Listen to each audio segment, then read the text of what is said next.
Hola nuevamente, estimados estudiantes del grupo a los cuales les imparto macroeconomía, siempre con el ánimo de afianzar conocimientos. Vamos a ver otro video donde precisamente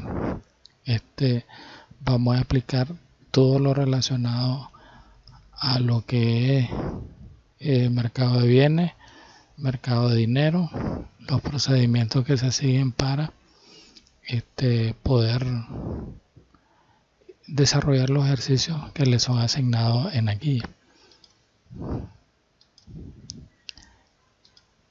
Bueno, el contenido son ejercicios de aplicación. Pues ya hemos explicado los temas que vamos a abordar en los ejercicios de aplicación.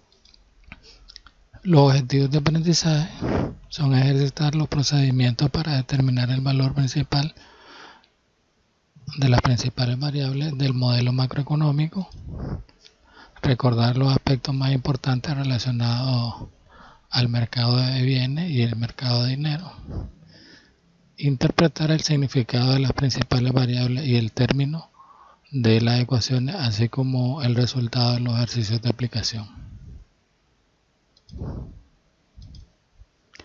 Aquí tenemos un ejercicio relacionado al tema del mercado de dinero y la curva LM, que dice que suponga que la función demanda de dinero L igual a 0.25Y menos DI y la oferta monetaria real en la economía nacional es M sobre P, que es la oferta monetaria real 500. Se solicita encuentre la ecuación que describe el equilibrio en el mercado de dinero, o sea, la L, partiendo de la condición de equilibrio en el mercado de dinero, M sobre P igual a L. Utilizando la ecuación anterior, determine el valor de la producción en los casos siguientes: cuando la tasa de interés es igual al 10%, y el otro caso cuando la tasa de interés es igual a 12%. Luego le pide que represente en un plano los equilibrios en el mercado de dinero y también grafique la curva LM en el plano superpuesto. ¿A qué conclusión llega? Una pregunta de análisis para que se responda. Avanzando un poco, la solución del primer o el numeral o inciso A sería, partiendo de la condición de equilibrio donde la oferta monetaria real es igual a la demanda de dinero, entonces igualamos, ¿va? ¿Cuánto es la oferta monetaria real? 500. ¿Cuál es la expresión que representa la demanda de dinero? Es 0.25Y menos DI. Sustituimos los valores. Para el primer caso es 10% y para el segundo caso 12%, pero en esta ocasión vamos a sustituirla. No las vamos a sustituir, sino lo que vamos a hacer es un despeje de la Y, para lo cual el término negativo lo pasamos al otro lado para que se convierta en positivo y nos quedaría 500 más DI es igual a 0.25. Luego lo que hacemos es que transponemos la expresión y 0.25 es igual a 500 más DI, que es lo que teníamos acá, pero reexpresado de tal manera que nos quede a la izquierda la Y. Luego, para eliminar el coeficiente de la Y, tendríamos que dividir todos los términos que aparecen en la expresión entre 0.25 a fin de que la igualdad no se altere, y así lo hacemos. Acá 0.25 entre 0.25 por Y es igual a 500 entre 0.25, que son los términos de la derecha, y entre 0.25. ¿Cuánto nos da? Bueno, aquí nos queda la Y únicamente. 0 es igual a 500 entre 0.25 nos da 2000, y 10 entre 0.25 a 40. Esta es la ecuación que describe equilibrio en el mercado de dinero. Ahora sustituyamos esta ecuación que representa los distintos equilibrios en el mercado de dinero para ver cómo se construye una gráfica. Entonces partimos de la ecuación que ya hemos encontrado. Si la Y es igual al 10%, entonces la Y vale, sustituimos en la expresión la Y por el valor que nos solicitan y nos resulta que 40 por 10 da 400, se lo sumamos a 2000 y el valor resultante es 2400. Si la Y vale 12%, entonces la Y vale, reemplazamos la Y por el nuevo valor del 12%, 40 por 12, 480, el valor resultante nos da 2480 al sumarle los 2000. Entonces de esa manera obtenemos el ingreso de equilibrio o renta a las tasas de interés solicitadas, el 10 y el 12%. Ahora nos soliciten que representemos un gráfico en los equilibrios que hemos encontrado en el mercado de dinero y también que se grafique la curva LM en un plano superpuesto.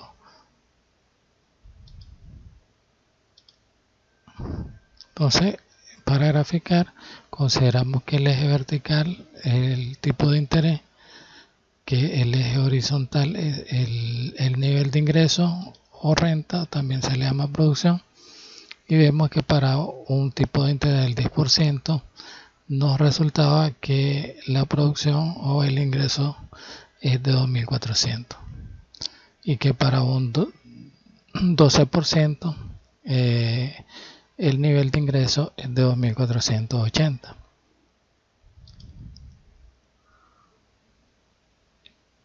Eso con una ecuación que describe los distintos puntos de equilibrio, es decir, a diferentes tasas de interés.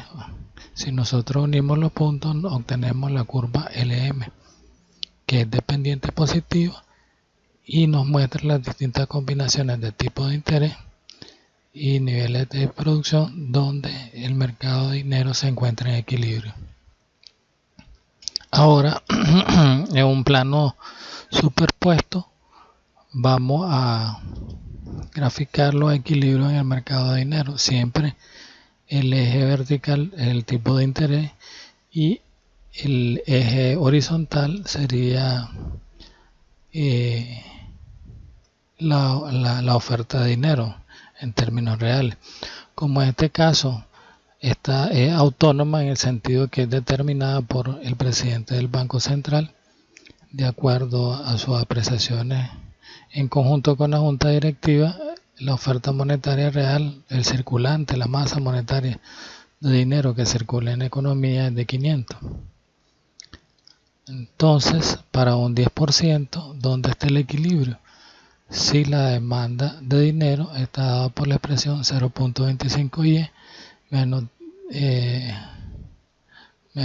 DI, donde I toma el valor de 10%. Entonces nos da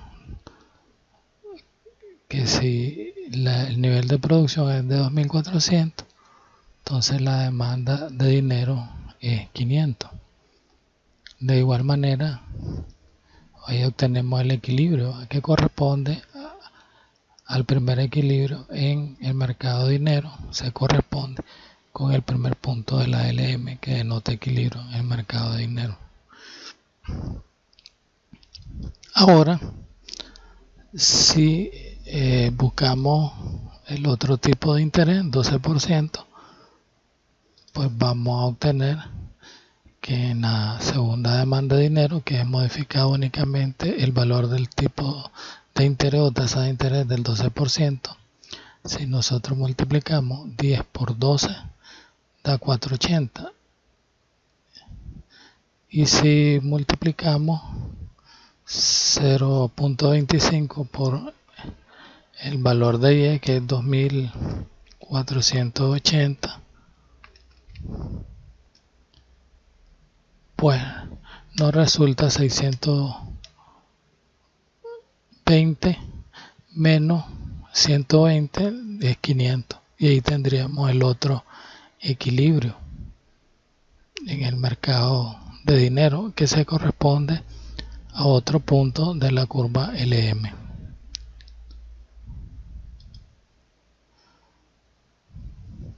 Ahí pues hemos desarrollado los ejercicios que nos solicitan, pero ¿a qué conclusión llegamos? Bueno, a la siguiente conclusión. El aumento de la demanda de gasto de inversión, es decir, pasar de la L1 a la L2, producto de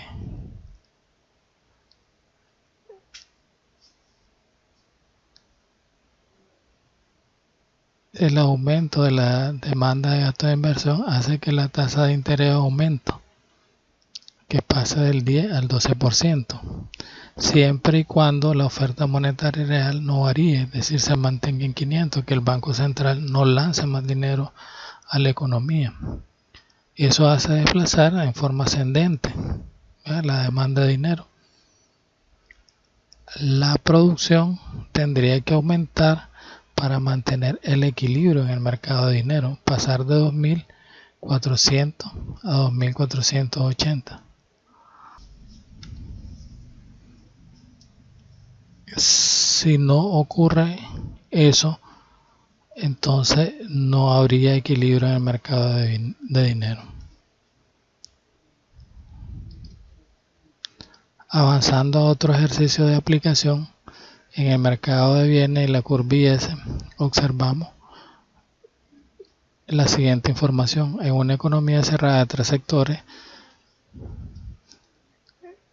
las principales variables macroeconómicas son determinadas con la siguiente información. Función consumo 300 más 0.75 y la inversión ya no es totalmente autónoma, no es un valor constante, sino que está representada por una función inversión. Eso hace la diferencia en el caso de la economía de 3 sectores, porque aquí ya en el mercado de bienes, en el tema del mercado de bienes, ya la inversión consta de 2 términos: una inversión autónoma y una inversión inducida por los tipos de interés, porque ya la inversión responde a los cambios del tipo de interés. Si son altos, entonces la inversión se reduce. Si son bajos, la inversión aumenta, y eso sirve de estímulo, el tipo de interés o la tasa de interés, a aumentar los niveles de inversión, es decir, la demanda agregada a nivel de la economía. El gasto público es 500 y el tipo de interés en este ejercicio en particular es 15%.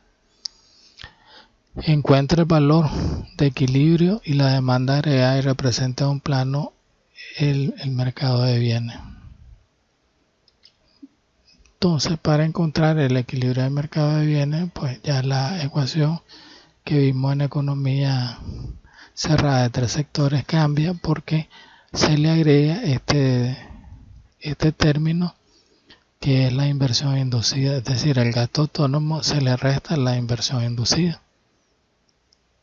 En la economía cerrada de 3 sectores solo se multiplicaba o se encontraba el producto del multiplicador por el gasto autónomo, pero ya en el tema del mercado de bienes se le resta la expresión B por I, que es la inversión inducida. Entonces sustituimos los valores, entonces sería 1 menos 0.75 por 1 menos 0.10. Resolvemos lo que está en paréntesis, nos da 0.90, si restamos de 1 0.10, multiplicamos por 0.75, nos da a 0.675, restamos de 1 y nos da 0.325. El numerador se mantiene 1, hacemos la división y resulta que el multiplicador en el mercado de bienes es 3.0769 y así sucesivamente. varios decimales. Encontramos el valor del gasto autónomo, que es igual a la sumatoria de las variables autónomas.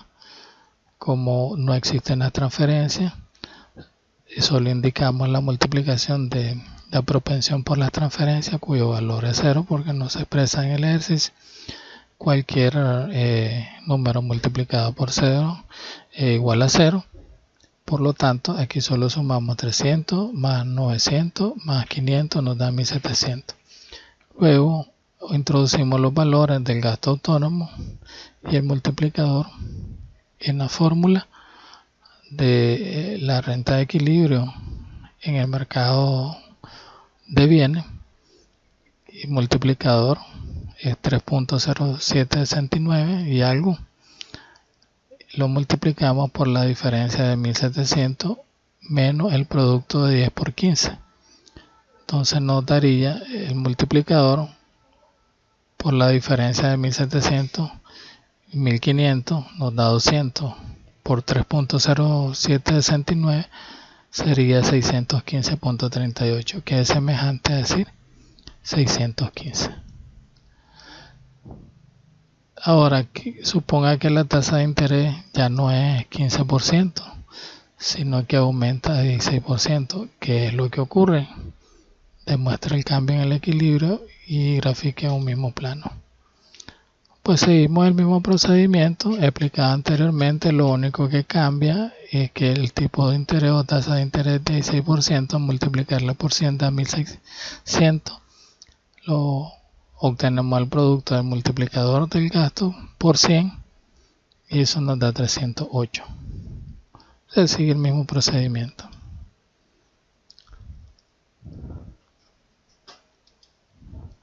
Aquí pues obtenemos la gráfica o representamos la gráfica de los equilibrios del mercado de bienes, donde la línea café representa la demanda agregada, que se expresa 1700, que es el gasto autónomo, el consumo inducido afectado por el tipo de interés, menos 100i.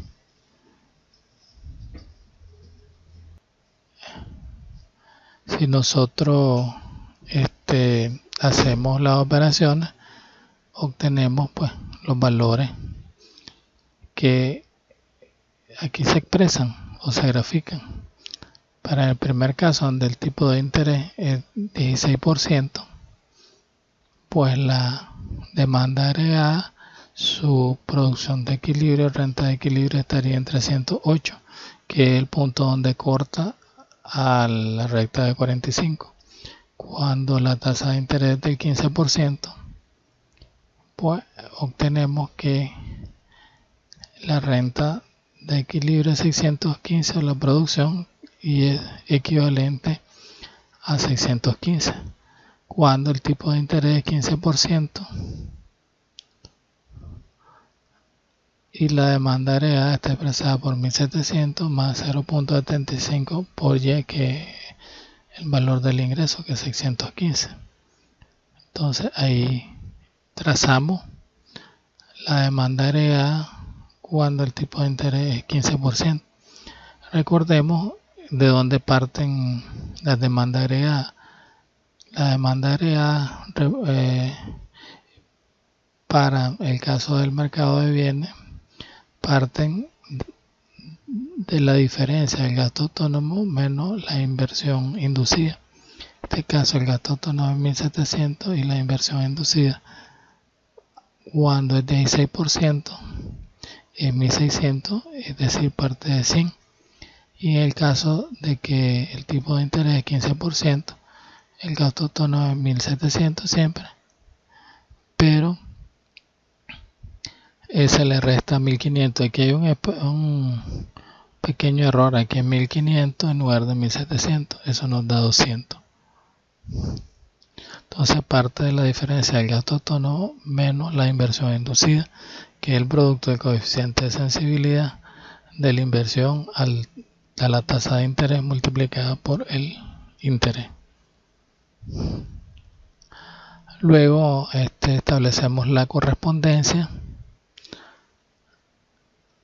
derivando precisamente de los diferentes puntos de equilibrio la curva IS, relacionando el tipo de interés con los niveles de producción, porque precisamente la curva IS son las distintas combinaciones de tipo de interés y niveles de renta donde el mercado de bienes se encuentra en equilibrio.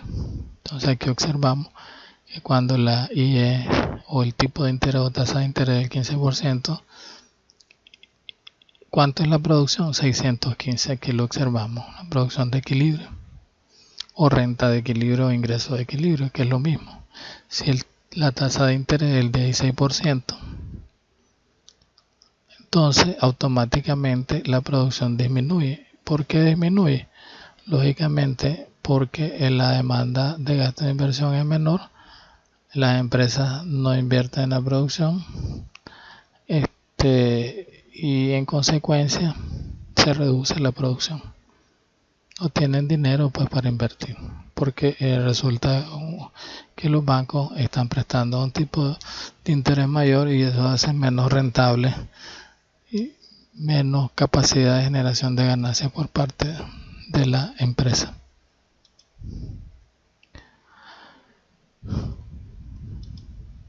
En conclusión, el aumento de la tasa de interés, como observamos, disminuye el gasto de inversión y consecuentemente la demanda agregada, provocando que la producción tenga que disminuir para mantener el equilibrio en el mercado de bienes. Segundo, el aumento de la tasa de interés sin que cambien los gastos autónomos, o sea, una condición ceteris paribus, hace que la curva IS se pase de un punto a otro sobre ella misma, sin desplazarse. Y finalmente se desplazaría la curva IS en forma ascendente o descendente siempre y cuando cambiara el gasto autónomo. Para finalizar las explicaciones de ejercicio, aquí tenemos siempre repasando la economía de 3 sectores porque creo que es el más complejo para ustedes por cuanto la cantidad de funciones y ecuaciones son mayores que en el caso del tema del mercado de dinero y el mercado de bienes, de esos temas. Entonces vamos a repasar rápidamente otro ejercicio para una economía cerrada de 3 sectores que nos proporciona la siguiente información. Consumo autónomo 412, transferencia 110, inversión autónoma. Recuerden que en el tema de la economía cerrada de 3 sectores, la inversión es completamente autónoma. No existe inversión inducida. Por lo tanto, se trabaja de otra forma. Gasto de gobierno 230, propensión marginal al consumo 0.80 y el tipo impositivo o carga impositiva 20 centavos de cada córdoba que se recibe de ingreso. Se solicita determine el valor del gasto autónomo. Pues ya saben que el gasto autónomo es igual a la sumatoria de todas las variables autónomas. El consumo autónomo, el producto de la propensión por la transferencia autónoma, la inversión autónoma y el gasto público autónomo. Entonces eso nos daría 412. El producto de 0.80 por 110, que es la transferencia, más 70, que es la inversión autónoma, más 230, que es el gasto autónomo. Entonces este producto nos da 88. 0.80% de 88 se lo sumamos a 412, nos da 500, 570 más 230, 800. Ese sería el gasto autónomo. El multiplicador ya sabemos que es la fracción 1 sobre 1 menos el producto de la propensión por la diferencia de 1 menos t, que es el tipo impositivo. Sustituimos los valores, nos resulta 1 menos 0.20, 0.80, luego hacemos el producto, nos da 0.64, restamos de 1 y nos da 0.36 o 0.36. Por aclaración, no es necesario anotar el 0 antes del punto decimal, basta que solo anotemos 0.36, porque en el caso de los números decimales, cualquier número a la izquierda que sea 0 no tiene ningún valor.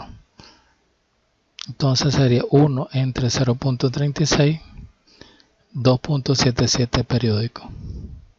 Ese sería el valor del multiplicador, que como ya había definido anteriormente, es el múltiplo a que se incrementa la producción cuando la demanda autónoma se incrementa en una unidad. El tercero sería determinar el valor del ingreso de equilibrio. Entonces ya sabemos que para una economía cerrada de 3 sectores no lleva la expresión de la inversión inducida, sino que se multiplica, valga la redundancia, el multiplicador por el gasto autónomo. Entonces aquí sería 2.77, el gasto autónomo es 800, nos da un total de 2.222.22, que redondeado serían 2.222. Nos piden que calculemos el valor del consumo. Aquí tenemos la expresión matemática o la ecuación matemática que nos permite encontrar ese valor. Consumo autónomo 412, la propensión por la transferencia que es 110, y obtenemos este producto que es la propensión 0.80 por la diferencia de 1 menos el tipo impositivo por el nivel de ingreso de equilibrio que acabamos de encontrar. En consecuencia nos da 1422. El ahorro, ya utilizamos la expresión para calcularlo de manera directa. El negativo del consumo autónomo, le sumamos la propensión marginal al ahorro, que es 1 menos C, lo multiplicamos por la transferencia, que es 110, luego sumamos el producto de la propensión marginal al ahorro menos la diferencia de 1 menos el tipo impositivo multiplicado por el nivel de renta, que en este caso hemos considerado el de equilibrio, 2222. Hacemos todas las operaciones como hemos venido explicando y nos da 790. Finalmente nos pide cuánto es el déficit superávit público. Pues las recaudaciones dependen de los ingresos que tengan las personas. La carga tributaria es 0.20, es decir, se pagan 20 centavos por cada córdoba que se recibe. En la economía se recibe 2.222 córdobas o miles de millones de córdobas o millones de córdobas. Al multiplicarlo nos da un valor, le restamos el gasto público y las transferencias, que son desembolsos que hace el Estado a los otros sectores de la economía. ¿Cuánto recauda en economía el gobierno? 444.4 y desembolsa 340, de tal manera que aquí, como los ingresos son mayores a los egresos, se obtiene un superávit de 104. Entonces las finanzas públicas son superavitarias, es decir, queda una cantidad de dinero que probablemente el gobierno ahorre en el sistema financiero y lo ponga a disposición, pues, para financiar o estimular la economía a futuro. Aquí tenemos también la gráfica, porque nos piden el punto 4 grafique en un plano el ingreso de equilibrio obtenido anteriormente. Entonces ya sabemos que en el eje vertical es la demanda heredada y en el eje horizontal la producción. Trazamos la recta de 45, que es la línea azul, y la línea verde, que representa la función demanda. Sabemos que la función demanda se compone de dos términos: el gasto autónomo y el consumo inducido afectado por el pago de impuestos. Si usted multiplica .80, que es la propensión marginal al consumo, por .80, que es lo que queda después de pagar impuestos, resulta que de cada Córdoba que recibimos de ingresos, cuando ya no se afecta el pago de impuestos, solo seríamos propensos a gastar 64 centavos de cada Córdoba. Como el nivel de ingreso que determinamos es de 2.222, al multiplicar 0.64 por Y le sumamos 800, nos daría la demanda agregada justamente igual a la producción. Eso precisamente es lo que hace que nos encontremos en equilibrio, es decir, que la demanda agregada sea igual a la producción o ingreso. La demanda parte precisamente del gasto autónomo, que se obtiene de la sumatoria de todas las variables autónomas, 800. Cuando la gráfica de la demanda agregada corta la recta de 45 en uno de esos puntos, eso denota que la demanda agregada es igual a la producción. Bueno, muchas gracias por su atención y bendiciones a todos. Espero tener la oportunidad en otra ocasión de seguir explicando a los temas relacionados a la asignatura de macroeconomía. Hasta pronto.